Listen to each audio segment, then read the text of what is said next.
Exercise 1.3 question number 1 है on this last bank statement Kasim had balance of 1,75,000 in his account. He wrote one check for Rs 45,000 and 790 and another check for Rs 1,12,921. What is his current balance?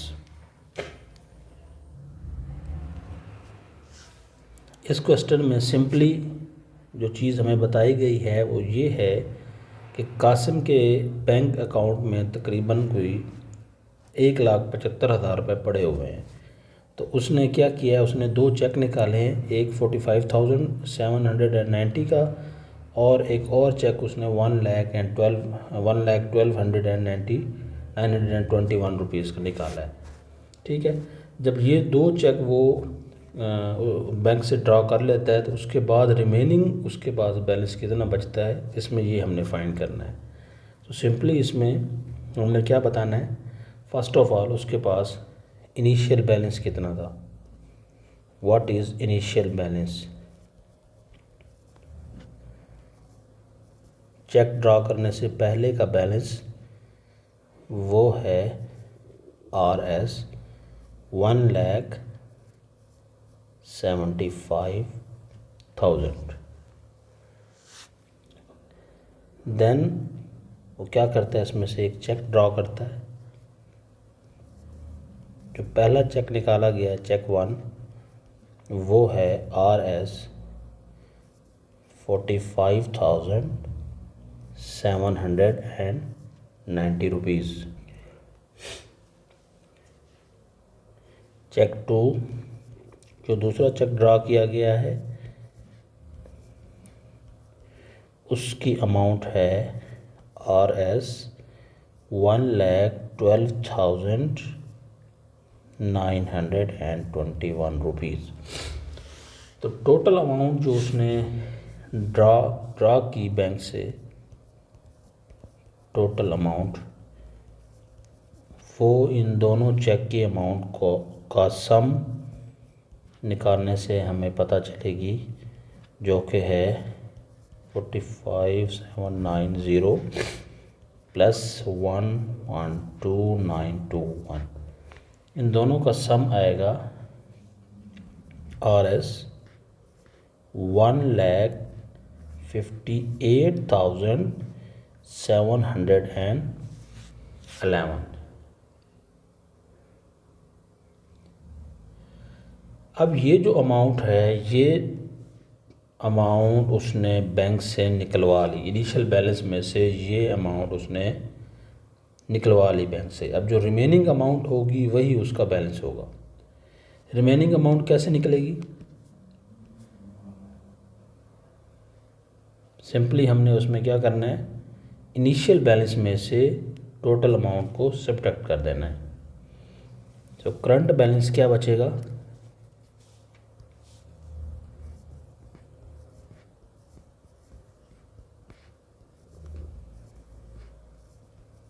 Current balance के लिए जो initial हमारे पास amount थी 1,75,000, उसमें से subtract कर देनी है टोटल अमाउंट जो कि 1,58,711 है। तो रिमेनिंग अमाउंट जो हमारे पास मतलब कासिम के पास जो बचेगी वो है Rs 16,289 rupees.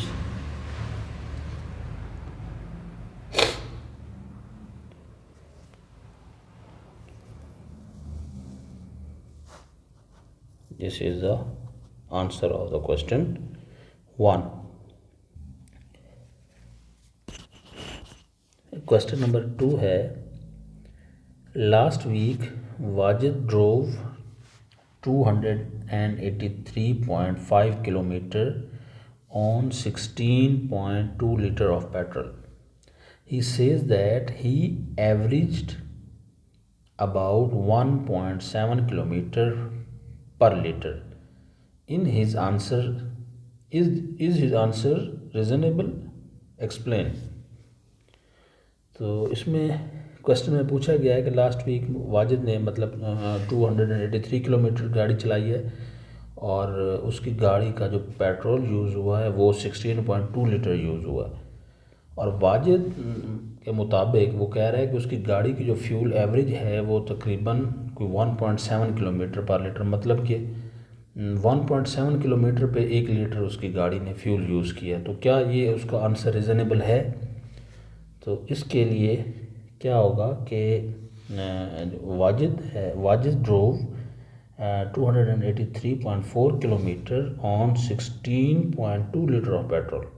So to find the average kilometer per liter, we divide the total kilometer driven by the total liter of petrol used. So यहाँ पे हम एवरेज फ्यूल एफिशिएंसी फाइंड करेंगे,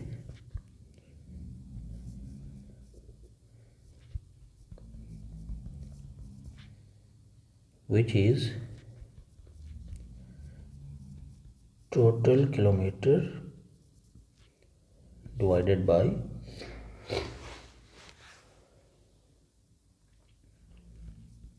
total liters used.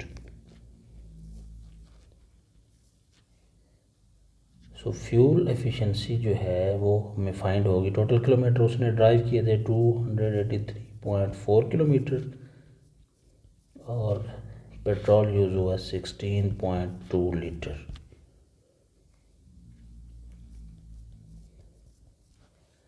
अब यहाँ से जो average मालूम हुई इस फार्मूले से, average fuel efficiency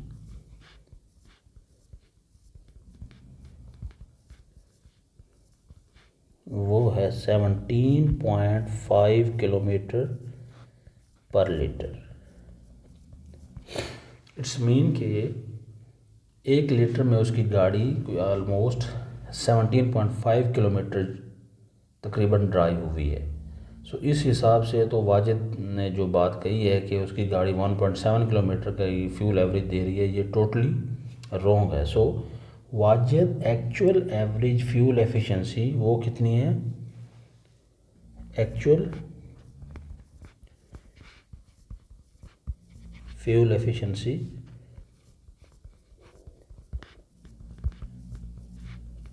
is 17.5 kilometre per litre. ये अभी जो हमने फाइंड की ये उसकी एक्चुअल फ्यूल एफिशिएंसी है,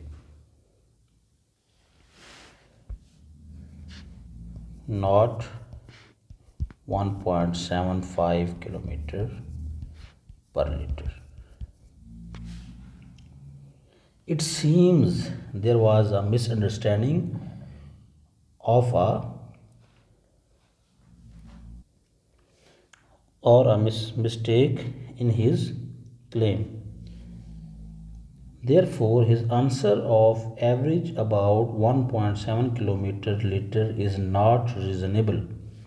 The correct average is approximately 17.5 kilometer per liter, which is significantly higher. Question number 3. Salma bought 3.2 yard of fabric for a total price of 139.2. How much did the fabric cost per yard? बहुत ही easy question है और छोटा सा ही इसका solution होगा।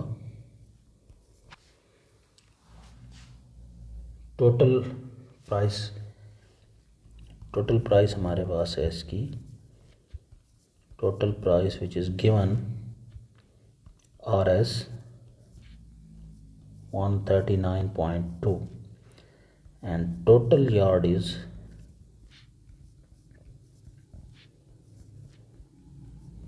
3.2। Cost per yard कैसे find होगी? Cost per yard उसके लिए टोटल अमाउंट को, टोटल प्राइस को डिवाइड कर देंगे टोटल यार्ड से। इसका आंसर आ जाएगा 43.5, RS 43.5 पर yard. Therefore,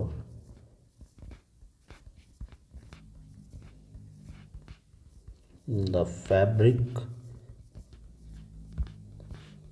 cost is 43.5 per yard. This is the answer. Next question, question number 4. Momina walks 3.5 kilometer per hour. She took a 12-hour walk.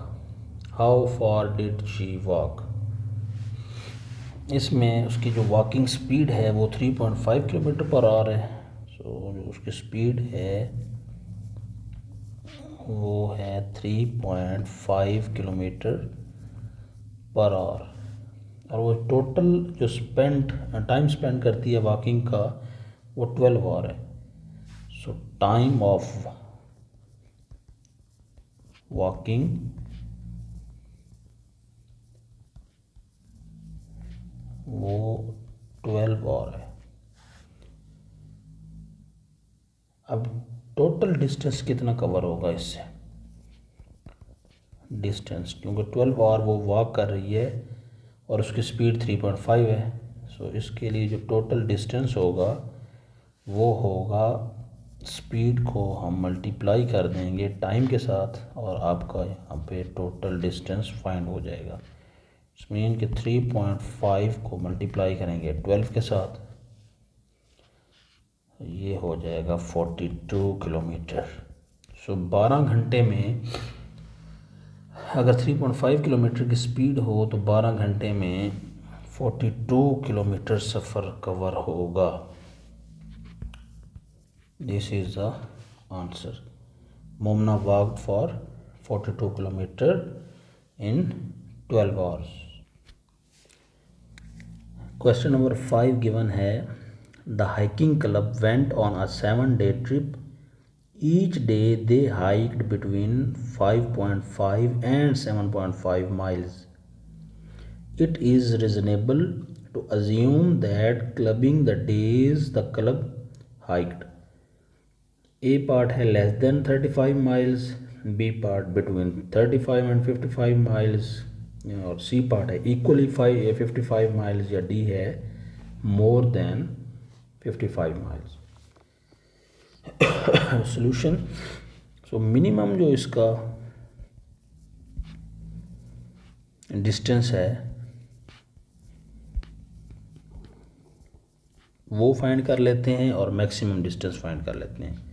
ठीक है, minimum कब होगा, अगर वो if they hiked 5.5 miles every day.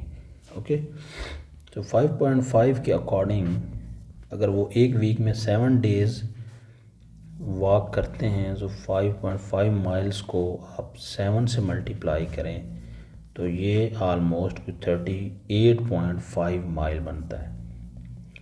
जो minimum distance है ना, according to question में क्योंकि हमें दिया गया है कि 5.5 जो है वो उस 5.5 लेस देन है और 7.5 मैक्सिमम उसमें आ जाता है। तो 7.5 और 5.5 के दरमियान में अगर हम अज्यूम कर लें, सो जो मिनिमम डिस्टेंस है अगर हम 5.5 लें तो मिनिमम डिस्टेंस एक वीक में जो कवर हो सकता है वो 38.5 है।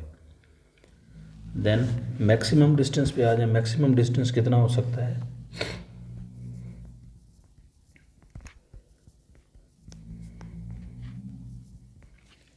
Maximum distance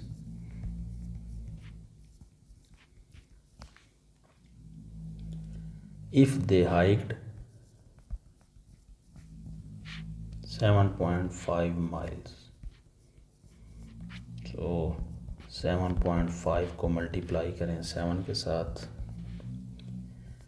52.5 miles. मैक्सिमम जो डिस्टेंस वो कवर कर सकते हैं वो 52.5 है, इससे ज़्यादा कवर नहीं होगा। और मिनिमम जो है कम से कम वो 38.5 माइल कवर कर सकते हैं। अब अगर पार्ट ए को देखें, पार्ट ए में कहा जा रहा है less than 35, less than 35। So less than 35 is not reasonable because the minimum distance is 38.5 miles और यहाँ पे 35 दिया हुआ, तो 35 जो है वो नॉट रीजनेबल है। पार्ट बी देखें, बिटवीन 35 and 55 माइल्स।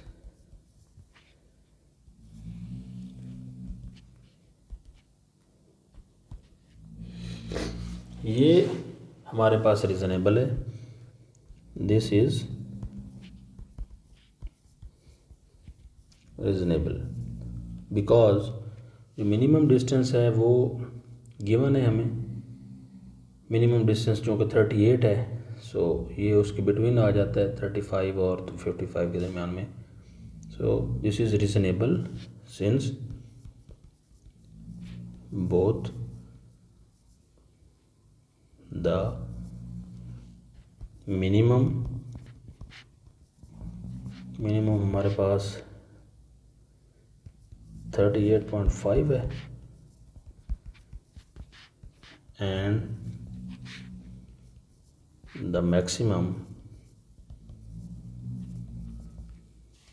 और मैक्सिमम हमारे पास 52.5 माइल्स है। सो ये हमारे पास जो बी पार्ट है इसमें पॉसिबल ये डिस्टेंसेस हैं।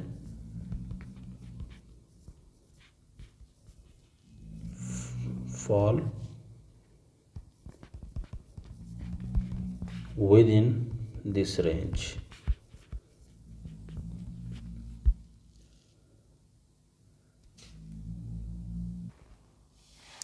और इसका पार्ट सी है एग्जैक्टली 55 माइल्स, ये भी नॉट रीज़नेबल है,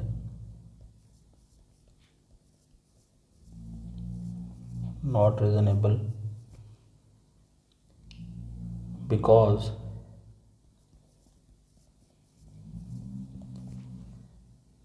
maximum distance is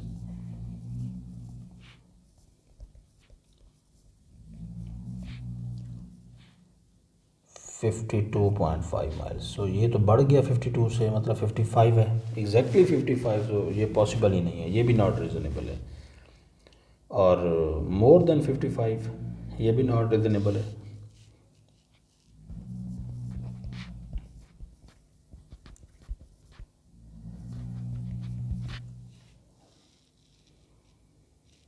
सेम वही चीज़, बिकॉज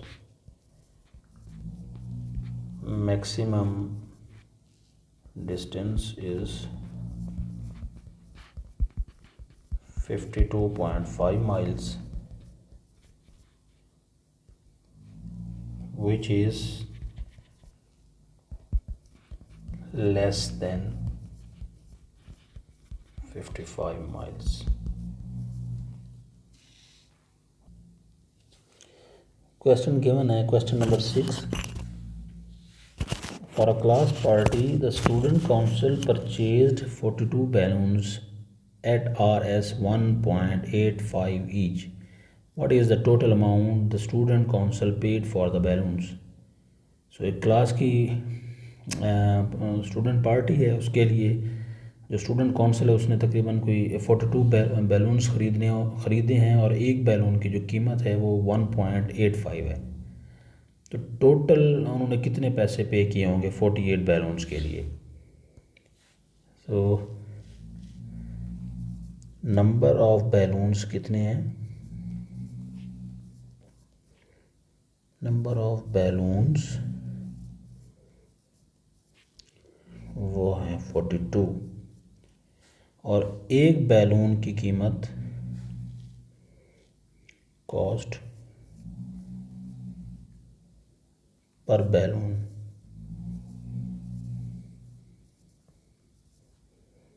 वो है RS 1.85 रुपीज़। अब टोटल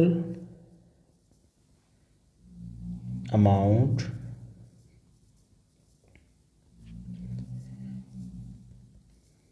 पेड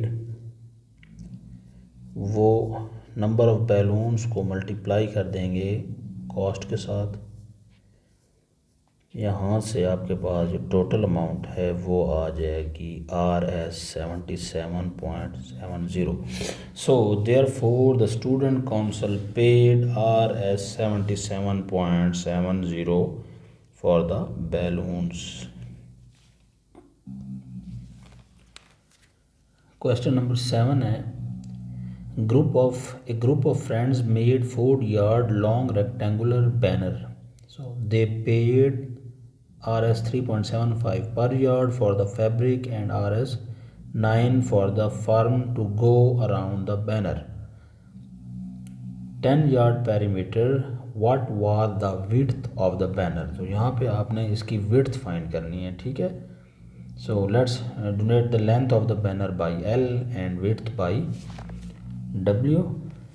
गिवन यहाँ पे हमें क्या है, लेंथ इसकी, बैनर की लेंथ गिवन है 4 यार्ड और पेरीमीटर गिवन है,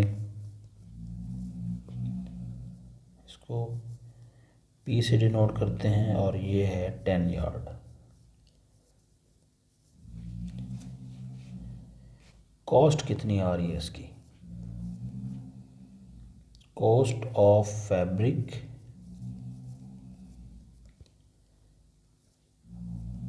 RS 3.75 पर yard.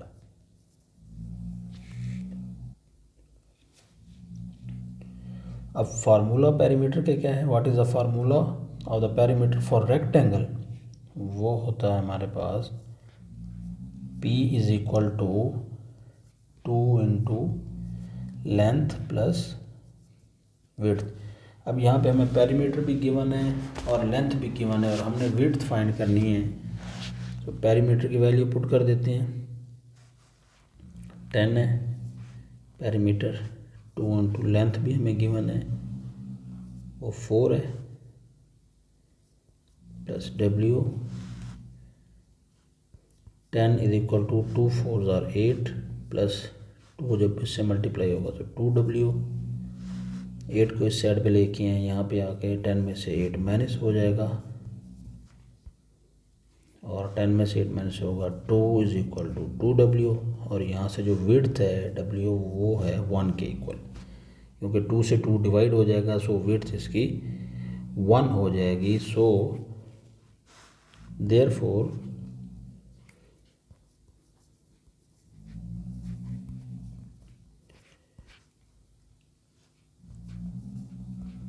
width of the banner is 1 yard। यही आपका आंसर है। क्वेश्चन नंबर 8 है a shoe factory has an asset for RS 20 lakh of which 3 divided by 5 is the capital and rest is the debt। Find करना है इसमें amount of capital and debt. यहाँ पे एक चीज़ गिवन है कि जो एसिड होते हैं वो इक्वल टू होते हैं कैपिटल और डेट के सम के। So solution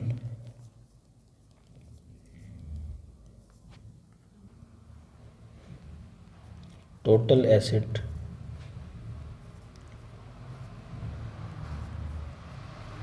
is equal to 20 lakh और फ्रैक्शन जो है एसेट की which is capital equal to 3 divided by 5.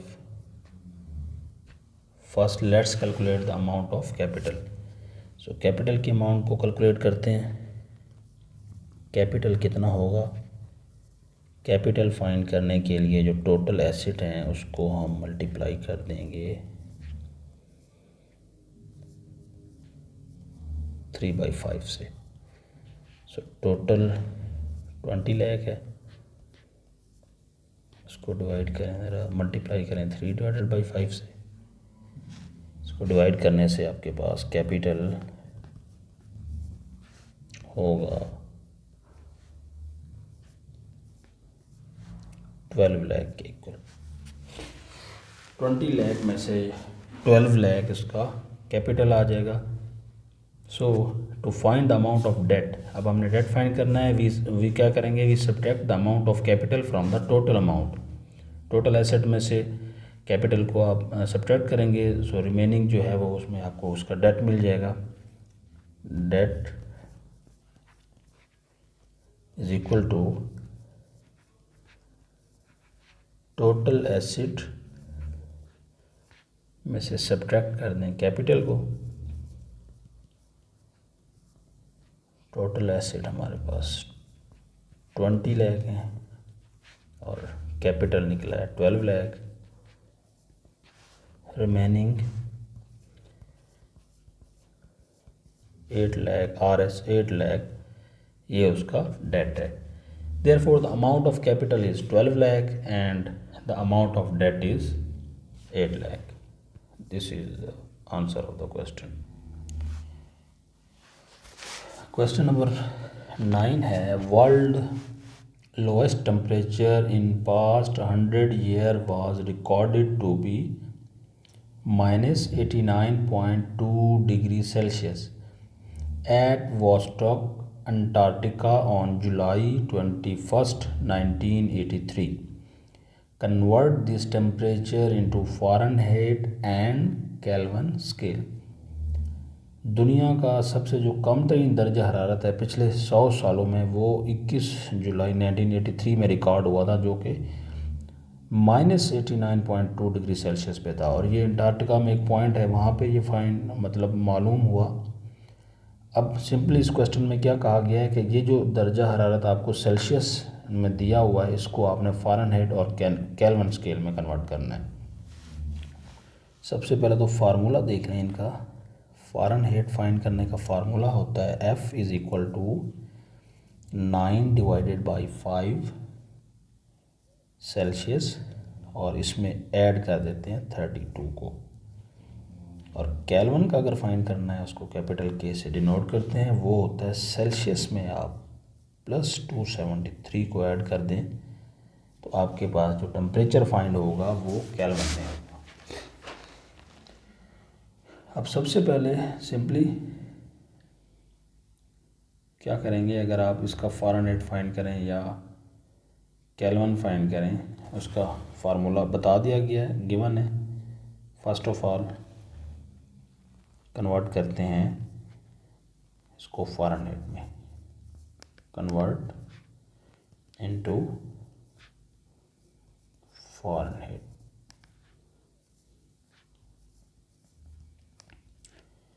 Formula given है. F is equal to 9 divided by 5 multiply by Celsius +32 और यहाँ से F क्या होगा 9 डिवाइडेड बाई 5 सेल्सियस गिवन है जो कि -89.2 है और +32 को मल्टीप्लाई करें. सो 9 को मल्टीप्लाई करें -89.2 से, ये -802.8 डिवाइडेड बाई 5 और इसमें 32 ऐड हो रहा है। 802.8 को 5 से डिवाइड करें, सो ये -160.5632, और इन दोनों को जब आप सॉल्व करेंगे तो ये -128.56 फ़ारेनहाइट में आ जाएगा approximately. So the temperature at Antarctica on July 1 in 1983, अगर उसको आप फ़ारेनहाइट में करेंगे तो उसका आंसर ये आएगा। नेक्स्ट इसको कन्वर्ट करना है पार्ट 2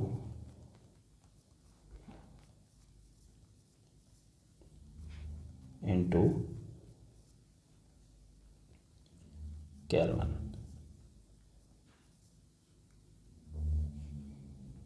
केल्विन का भी फार्मूला गिवन है, सिंपल है। सेल्सियस में आप 273 को ऐड करें, -89.2 में आप 273 को ऐड करें तो ये अप्रॉक्सीमेटली 183.8 केल्विन इसका आंसर होगा सिंपली। इस एक्सरसाइज का लास्ट क्वेश्चन है, question number 10। A company was penalised by the Government Act for low quality production if the company has 3 shareholders, Farah, Mariam and Tahreem, investing in the ratio of 1:2:3, so the amount of penalty is almost, ये given है इसकी penalty 4,56,868.97, find the amount of penalty paid by each of the 3 shareholder। अब एक company है जिस पे government की तरफ से एक जुर्माना हुआ है, और इस कंपनी में 3 शेयर होल्डर है, मतलब 3 लोगों के शेयर्स हैं जो कि जिनके नाम फ़रा, मरियम और तहरीम है, और इनके रेशोज़ भी दिए हुए हैं, मतलब एक हिस्सा अगर फ़रा का है तो मरियम के 2 हैं और तहरीम के 3 हैं, और जो टोटल जुर्माना हुआ है वो इनका वो 4,56,868.97 हुआ है। अब जुर्माना टोटल में लिखा हुआ है और हमने ये जुर्माना इसमें से निकालना है कि तीनों के हिस्से में हर एक को कितना कितना जुर्माना आया है, ठीक है। तो टोटल अमाउंट जो है इसमें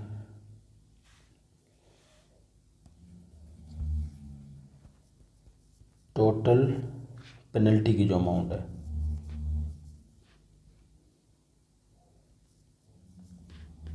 वो है RS 4,56,868.97, और इन्वेस्टमेंट की जो रेशो है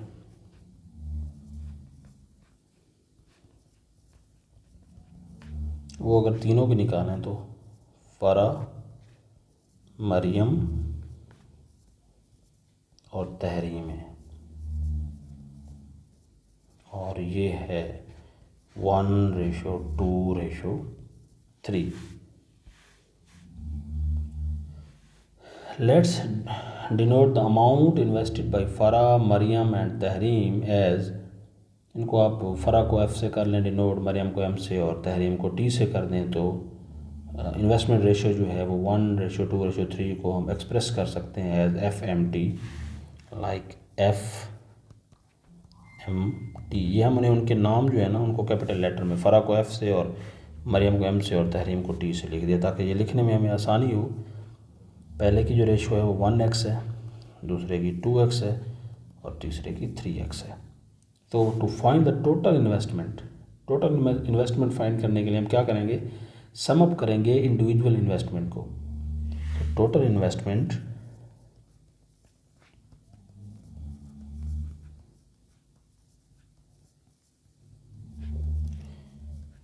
फ़रा, मरियम और तहरीम की 1x + 2x + 3x which is 6x। Now we can find the value of x। अब इसमें ये जो 6x है इसकी हमने x की वैल्यू फाइंड करनी है। x की वैल्यू फाइंड होगी तो हमें सबकी अलग अलग रेशो भी मालूम हो जाएगी। सो x फाइंड करने के लिए क्या है, x = होगा टोटल पेनल्टी की जो अमाउंट है उसको डिवाइड कर देंगे टोटल इन्वेस्टमेंट पे।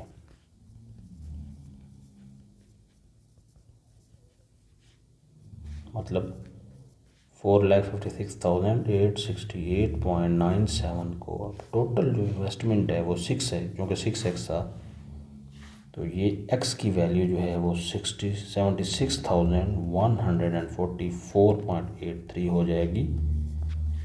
सो इस x के अकॉर्डिंग अब जो फ़रा है उसका कितना हिस्सा आएगा पेनल्टी में, वो चूँकि 1x था, सो सिंपली 1 को मल्टीप्लाई करेंगे 76,144.83 से। सो यही सेम अमाउंट फ़रा के हिस्सा में आ जाएगी। मरियम का 2x है, सो इस अमाउंट को 2 से मल्टीप्लाई कर देंगे और इसका जो आंसर है आपके पास वो 1,52,289.66 हो जाएगा। और third Tahreem is equal to 3x है, और इसी अमाउंट को 3 से मल्टीप्लाई कर दें,